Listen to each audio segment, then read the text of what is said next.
Bismillahirrahmanirrahim, syfyri dhe iftari. Pejgamberi alayhis salatu wassalam ka thënë: "Ngrihuni për syfyr sepse syfyri ka bereqete të mëdha." Andaj pejgamberi alayhis salatu wassalam preferonte pra që të shtyhet syfyri dhe të shpejtohet pra iftari, për hapjen e iftarit. Agjëruesi ka dy gëzime. Një gëzim është kur do të takojë Allahun te berekotala dhe gëzimi tjetër është kur ai bën iftar. Andaj syfyri dhe iftari janë hyrja dhe dalja për agjëruesin. Syfyri pra hyn dita, pra dhe ti ndalesh nga haja, nga pija, nga ushqimet, nga fjalët e këqija dhe nga veprat e shëmtuara dhe po ashtu pra ti bën iftar. Era e gojës së agjëruesit është më e dashur tek Allahu se era e miskut, parfymit. Prandaj besimtari agjeron dhe Allahu padyshim do ta shpërblej besimtarin për agjerimin e tij. Është një babur Rayyan, pra që quhet ndryshe dera Rayyan, që është dhe xheneti Rayyan. Xheneti dhe dera Rayyan është i përgatitur ekskluzivisht për besimtarë. Andaj ngrituni në syfyr, o bil ashari hum yastaghfirun, duke kërkuar istighfar, duke kërkuar Zotit falje, duke lutur Allahun me dua ndryshme si Allahumma nas'aluka barakat fi kulli shay, o Zot më jep bereqet në çdo gjë, duke lutur Allahun që Allahu të jap të mira,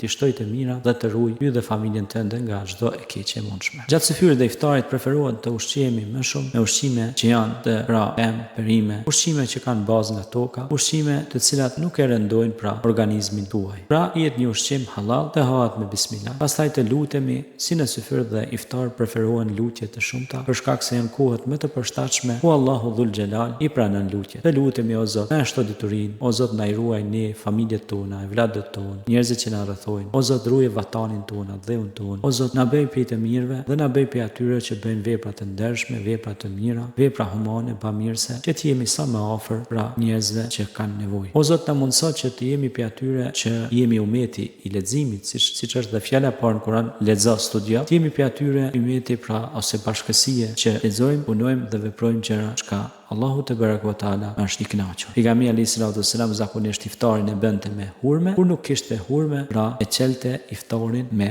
ujë. Prandaj preferohet pra me hurme, nëse nuk ka hurme, atëherë me ujë. Allahu ju shpërblet.